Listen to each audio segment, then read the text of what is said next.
Belarus has changed for the last 3 days. It will change forever, and it will never get back as it was before. First of all, there is a war or pre-war situation in the country.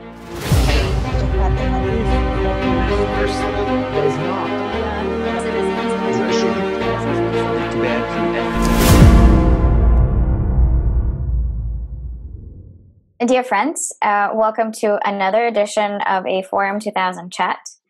Today, my guest is Franak Viachorka, and I guess a man of many hats. Franak, you are a journalist. You describe yourself as a digital media strategist. You are also a public speaker. You're an advocate. You really do wear multiple hats. But I actually would like to start today's interview with a tweet that you sent yesterday, where you say that this is one of the darkest days in the history of Belarus, of modern history of Belarus. And I would like to ask you to follow up on that. What's happening in Belarus right now? Can you please describe the election, but more so the protests that have been going on for the last 2 days? What's your take? I think Belarus has changed for the last 3 days. It will change forever, and it will never get back as it was before. First of all, there is a war or pre-war situation in the country, not just in Minsk, but also in regional cities. Such polarization, such anger, such desperation that exists, that we can see right now in Belarus, I never saw before, and I couldn't imagine it could be. Belarusians are super peaceful. They avoid conflicts by all means. But now they are at war. And this war was launched by the government. By the government literally introducing army, internal troops, special forces to the streets of Belarus cities. And unfortunately, this is not going to end soon. Unfortunately, it will not be a peaceful transition. It looks that President Lukashenko decided to protect his presidency by all means. He is ready to kill people if needed, and it seems that he lost the popular support, but he didn't lose control over the law enforcement and army, and this is why the military currently are the main speakers on his behalf. And do you think any external intervention in terms of diplomatic discussion or any kind of, influence from abroad may change his behavior or his approach to this? Because if things continue as you describe them to continue, this is really looks as something that we're going to watch for the next days. What's your what do you think of any possibility of change in the status quo? First of all, I'd like to encourage viewers to not compare Belarus situation to Ukraine, to Armenia, to Georgia, to any other color revolution, and neither to Hong Kong. That's very unique, special case with very different context. So even if we see these people on the streets building barricades, it doesn't mean they're controlling the streets. People in Maidan, in Ukraine 2014, they managed to keep control over the city downtown for months before the crackdown starts. In Belarus, people have 15 minutes to build barricade and to take decision, and afterwards they go to prison for years. And people who are going right now to the streets, they are risking with everything. The Belarus system doesn't forgive betrayal. The regime is very cruel about everyone who openly, publicly goes against it. The foreign reaction matters, but first of all, in terms of possible sanctions of Lukashenko and his cronies. For now, Ministry of Foreign Affairs of Belarus, it seems to me, it is blocked. It is not heard. It doesn't exist. At this moment, only Ministry of Interior, KGB, Administration of President, they are taking decision. They are participated in the strategic meetings, and all these foreign statements, resolutions by Germany, Brussels, Washington, they even do not reach the receiver. I'm sure that Lukashenko doesn't care right now. He's so busy with shooting people, and dispersing protesters in Minsk and regions, that he doesn't care even about the statement made by Trump or European Parliament. Let's see if the West will be able to prepare consolidated position and reaction towards Lukashenko, and this reaction it must play the deterring effect. It should prevent the escalation of the situation, escalation of repressions. It must stop Lukashenko from killing people primarily, because when we see the dynamic from the first day of protest, until to yesterday night, it seems that they're ready to shoot not with rubber bullets but with real bullets, and they are ready to put tanks on the streets if needed. So if the situation gets far more desperate than what it already is now, the reactions may start coming in. But it's a pity that it's been mostly in international news, but no further actions have been taken. Which brings me to my next question, and I think this is a statement, a quote. I guess it's become a staple in the conversation when you mention Belarus, and that is, Belarus is the last standing dictatorship of Europe, and I really dislike how it's described, but also I'm really curious. I mean, this has been a situation. This has been an ongoing situation, right? The political standstill, and the fact that he's been getting reelected, and the fact that the situation with human rights and freedom of expression hasn't been improving over the years, and yet we haven't really seen much reaction even before. So I'm just really interested to hear what you think of where did Europe made a mistake, if it did, in relationship, and especially in political relationship with Belarus. Could this particular situation that we're seeing now could have been averted had there been a different kind of approach to the government, to the leadership, to its decision making? Inconsistency. This is the major mistake, and this is the major factor why repression did happen in Belarus right now. The European politicians, especially every new generation of European parliamentarians, they believe they can appease the dictator. They can talk to them, they can meet him, they can invite him to European states, and he will change. He will be re-educated. They didn't realize that they are working with a political animal, with one of the most experienced politician in the world, perhaps, who is playing geopolitical seesaw for 3 decades.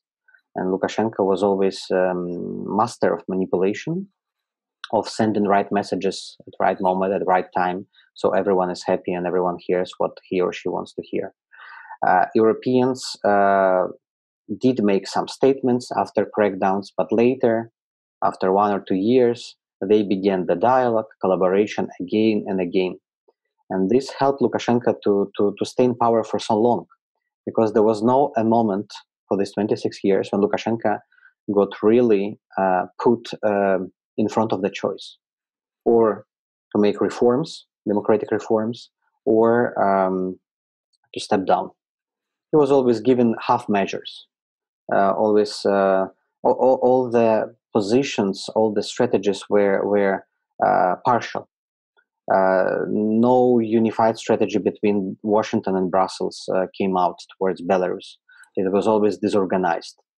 Lukashenko perfectly understood that the West is afraid of Russia much more than of Lukashenko's dictatorship. And Lukashenko was selling this anti-Russian card to Brussels and Washington for the last 4 years.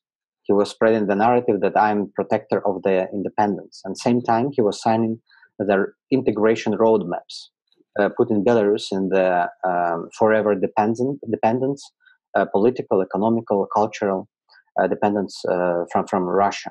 And last years, we even say that Belarus came to the process of Azerbaijanization, we say it. When everyone recognizes it's not democracy, but still make business with the leadership. It's the position of the desperate person who lost any hope to change the situation. That happened to Azerbaijan many years ago, and the West just closed its eyes on political prisoners, on repressions in Azerbaijan, and they realized, better like this than instability or Russia. And something like this was happening in Belarus till recently. But definitely, this protest they are changing a lot, and many things dependent on the Western reaction right now. It's really interesting that you mentioned this Azerbaijan comparison, especially when I was watching actually one of the documentary films that you've shared on your website. And in one, there's a quote of Lukashenko. Lukashenko actually giving an interview where he says he disagrees with countries that describe him as a dictator and the country as a dictatorship because in order to be a dictator, you need resources. And when you look at Azerbaijan, it's basically a similar, it's pretty much the same, except there is also the fact of resources. But we see that, having resources or not having resources actually doesn't really make much sense in terms of how these leaderships are treated, how they're viewed, and how much room they're given when it comes to diplomatic relationship. Let me just put it that way. So thank you for bringing that up. That was really interesting, and also a comparison that I've heard many times. Now let's zoom out a little bit from what is happening, but still stay on the topic. I've been following up most of the events via Twitter, and a lot of the tweets that I'm reading are from local journalists, local news platforms. Can you maybe talk a little bit on the importance of having these independent pockets of news reporters, bloggers who've been on the ground, who've been filming, who've been streaming, despite the internet shutdown, or is internet back? Can you please, give us a little bit of that picture? What's happening in terms of coverage of the protests and the election? I would say this is a revolution not only democratic, this revolt is also digital, and it would be impossible without digital tools. In 2006, 2010, we had similar situation in terms of popular anger, and many people also gathered in Minsk to protest against Lukashenko, but they didn't have Facebook, YouTube, Instagram, and Telegram primarily. Now people are weaponized with the tools to communicate freely and securely, and this actually enabled also the broadening of the protest around the country. When before only Minsk was covered, now we see protests even in the cities with 15,000 population. What's happening? Government understands that they are losing in the media space. The traditional TV channels, they invested so much, so heavily for the last 26 years, they are useless. No one really watches them. No one really believes. No one really trusts them. And the propaganda machine that we're relying on print and TV, it just became the circus, perhaps only opposition are reading this propaganda publications, just to make jokes about this. But all the real information flows are happening on messengers, for example, even not on Facebook or Instagram, but on messengers. The product called Telegram, which is developed by Pavel Durov, and which was blocked in Russia for several years, but now they unblocked it. After they took control over it, they unblocked it in Russia. But Belarus, perhaps the only one country where Telegram app is serving for democracy forces. In Ukraine, in Russia, in other countries, it is controlled by propaganda, by KGB, by special security forces. But in Belarus, Telegram is the tool of democratic activists. And authorities, understanding this, they shut down the internet. They just wanted to take the main weapon from protesters and put them in the offline space. And in the offline space, these activists without their iPhones, they are very weak. They don't have anything. They don't know how to fight. They were never having clashes with the riot police. They're not French protesters, who know how to build barricades, how to make Molotov cocktails or whatever. Belarusian protesters, they don't know anything except how to work with iPhone, and to post on Twitter and Instagram. And this is why this protest is losing right now to brutal force of the regime. This is really interesting because I remember watching one of your interviews. I think this was in 2019. I think it was in Kiev, Ukraine, when you were talking about the future of journalism in Belarus, and we were talking about equipping journalists and bloggers with these new innovative tools in order to have better and more secure communication among each other, but also have better access to the people, because that's where people are. They read news online and whatnot. And now we're seeing sort of the opposite. That despite the tools, despite making the stories and news heard about what's happening, they're also losing ground. And I'm curious, I think this is something that, we're seeing, and not just in Belarus, but in many other countries where internet shutdowns are becoming very common. There's a massive international campaign called Keep It On, in order to encourage governments across the world where internet shutdowns are common to actually stop doing it, to hold them accountable for these acts. But I'm really curious to hear what you think, in this day and age when internet, as you say, and, these tools, as you say, and the technology, as we all know, is so important, what can journalists actually do? How do you all of a sudden, switch your very usual operational modus to something completely different? Do you have any thoughts on this or ideas, or maybe this is something that we need to start thinking about yet again? Let me be honest with you.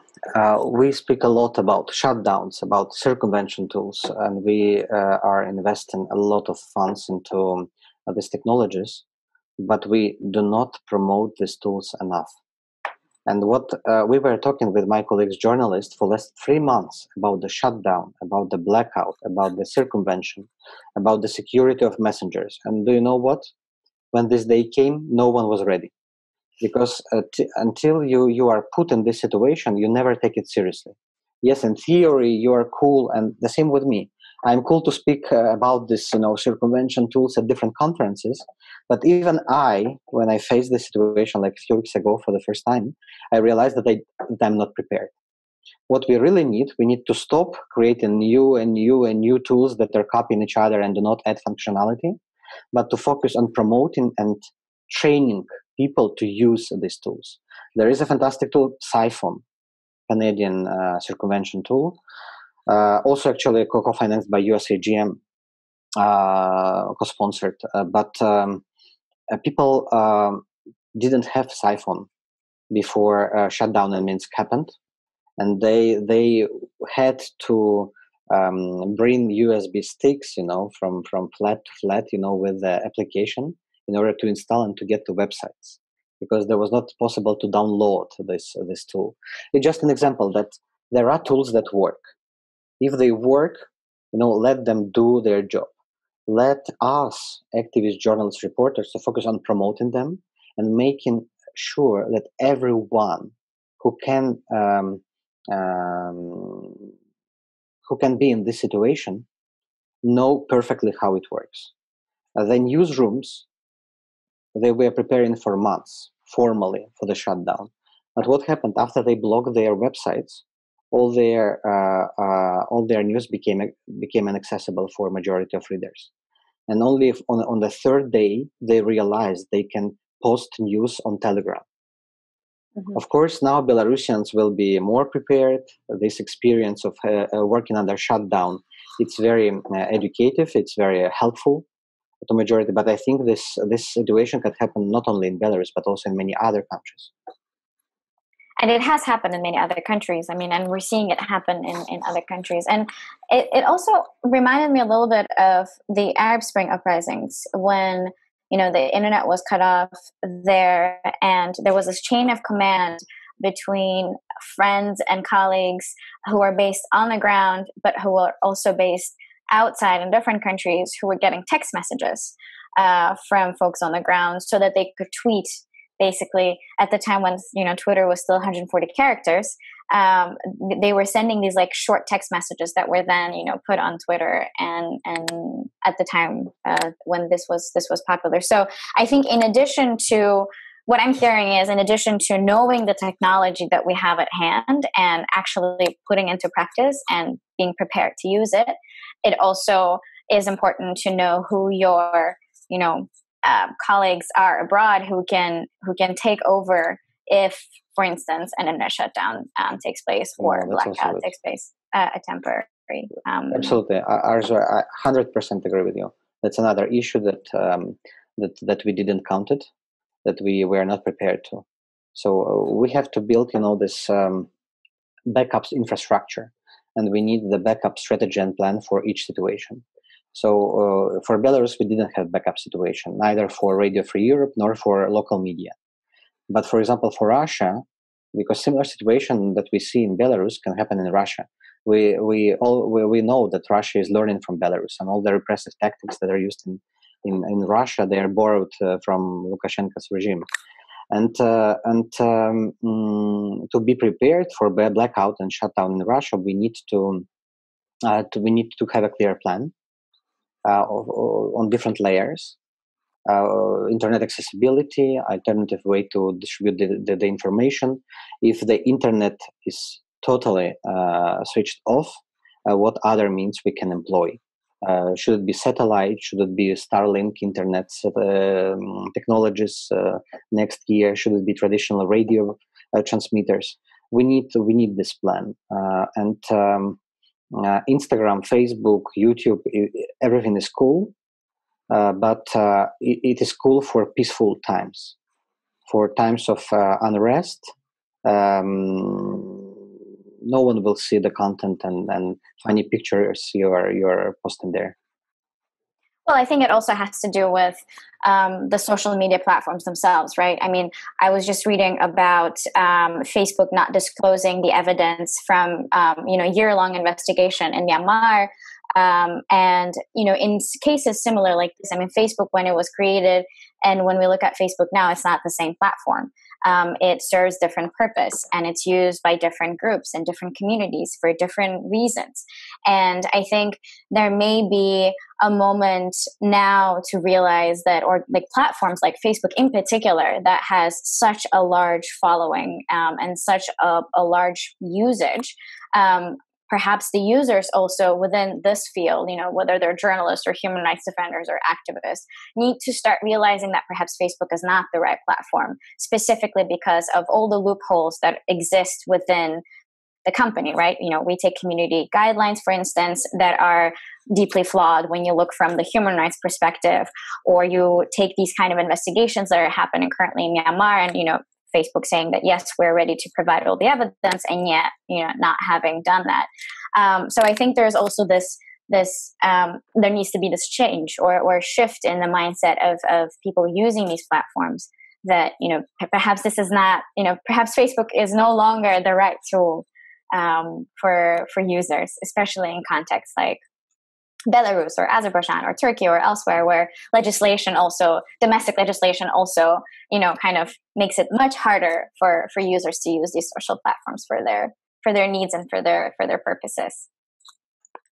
Franak, I have another question, unless you want to add something to this.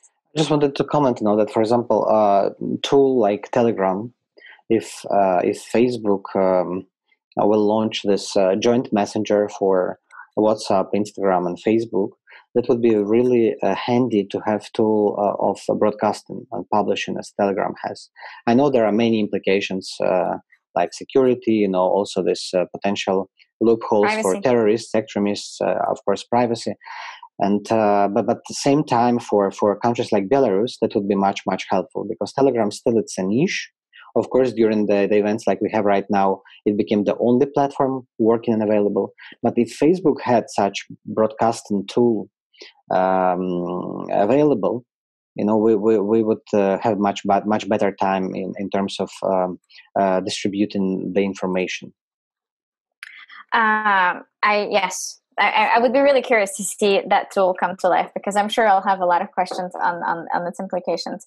Franak, I want to go even further out of our current discussion and focus a little bit on some of the research that you do, which is on Russian and Chinese efforts to control global media, misinformation, and also this war in trying to build, or maybe not a war but more of a competition in between these countries to build their sovereign internet infrastructure. And how, especially in light of what you mentioned of state media being silent during these last few days, and in general, and the role of alternative media platforms.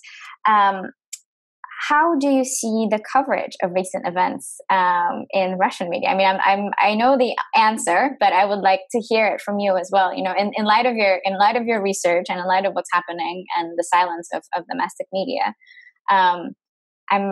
were there any phenomenal news stories coming out of Russia? Actually, it's very weird, because on the state level, Putin and Kremlin, they do not interfere actively in the process, in the information agenda. But Putin was among the first who congratulated Lukashenko on the victory. And it seems for Putin himself, it's comfortable to have Lukashenko.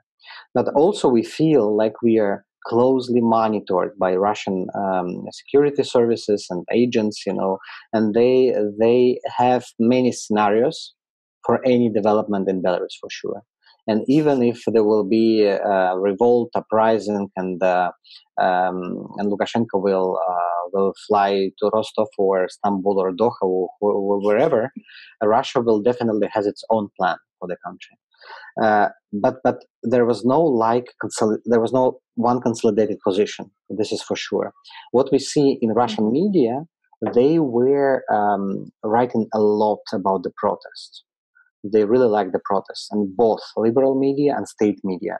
The Russian Lenta.ru, I think on Sunday or Monday, they wrote hundreds of notes, hundreds of news about the protests, about the violence, about the rubber bullets, about everything. And sometimes, it sounded like they are on the side of protesters. They write not like journalists, but like advocates. It's so cool, guys. They build barricades. But I can't say that this is a part of the policy, or just this journalists sitting in newsroom. They are shocked that it's possible in post-Soviet country, in neighboring Belarus, to observe things like this. Also, I think they compare it to Khabarovsk, because there are two major events happening at the same time. Massive protests in Khabarovsk, sparked by the dismissal of governor, and Belarus protests. And interesting, the dynamic of this protest was very similar in the beginning, during the presidential campaign in Belarus, and every weekend rally in Khabarovsk. But now it totally changed. The character, the messages, and I'm wondering to see how the Russian media will be covering, and will they continue comparing this protest, or will stop? Because if real revolution, and if the situation like we have right now in Belarus will happen in Khabarovsk, that will be very tough times for Putin. And I think they don't want to promote, this context of Belarus in relation to Khabarovsk protests, because other regions can also support. They also can see that the revolt is possible, and perhaps we also need to fight for our own interests. Okay, let me recap. So they were comparing it to Khabarovsk. Fascinating. I didn't know that comparison existed. So that's really interesting. Thank you for bringing that up. Fine. Okay, this is going to be my last question, I hope. But I wanted to ask you, what's your view and vision now? The things are really hot right now in Belarus, and we talked a little bit about the importance of journalism. We talked about importance of internet freedom. We talked about censorship and surveillance, and I'm just really curious. I mean, in all of your experience as an advocate, as a journalist, as a trainer, where are we headed? I mean, what are we looking at? In considering the fact that we are in the middle of pandemic, and countries are still struggling, especially countries in our region, in our geography. What's your evaluation? I mean, this is a really big question, and you can answer it from whatever angle you want. But I'm just really curious to hear, your perspective, your view on this. Yeah, that's philosophical, existential question. I think we are entering the very we are entering the phase of turbulence and rethinking of values, standards, rules of everything. The standards of profession, the standards of consumption, the standards of relationship between societies and between different groups in societies. I think also the social contract will be reviewed because of the digital impact, and the citizens got much more empowered in contrast to what we had 10 and even 20 years ago. So technologies, they are, on one hand, they're catalyzing the processes, they democratize and strengthen economies. But on the other hand, they disrupt a lot of things that were established in the traditional societies for years and for centuries. In terms of digital security and digital stability, I think the internet will get borders. This Russian sovereign internet, the Chinese model, which is in place already for more than 10 years.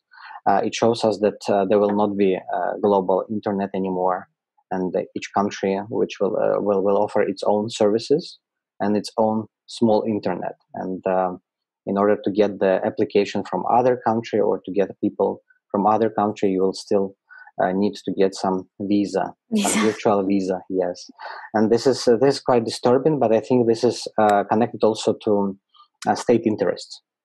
For example, like Google and Facebook having offices in Ireland. They disrupting economies and traditional economies by paying taxes in different countries from their real location.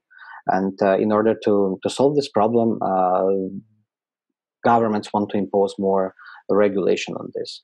And bad guys, they will use this moment in order to clean and filter content, information, and flows coming to them from other players and from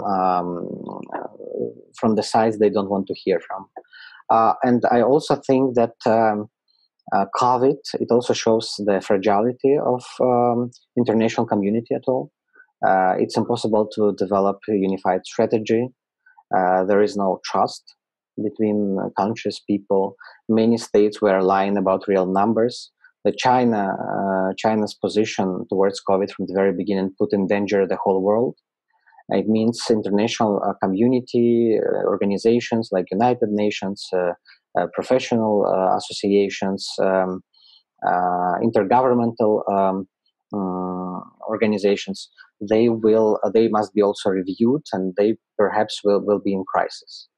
And this also means there will be more instability, there will be more conflicts, like both internal and international. And for us, journalists, activists, is to stop these processes, this segregation, and to prevent the world, from getting back into Cold War time, but on the digital space. Well, that's no easy task for journalists and activists to save the world from falling apart. But it's also really, I think, a positive message to end our interview. I really appreciate and thank you for your time. And I really hope to see change. In our countries, in our region, in our geography, change is really valuable. And I think this generation knows how valuable it is. And so, best of luck. Thank you so much for making the time for an interview. And I hope it was as interesting to you as it was for me. It was indeed. Thank you so much, Arzu, and thank you for 2000 for for having this conversation. That's very important, not just for Belarus and not just for region, but for the whole world. I think Belarus is actually the situation in Belarus can impact a lot of things globally. And the stuff and the problems we just raised when talking to Arzu, they are spectacular. Because they show all the fragility of the systems and the relationship we are building for years. Absolutely. Thank you. Thank you.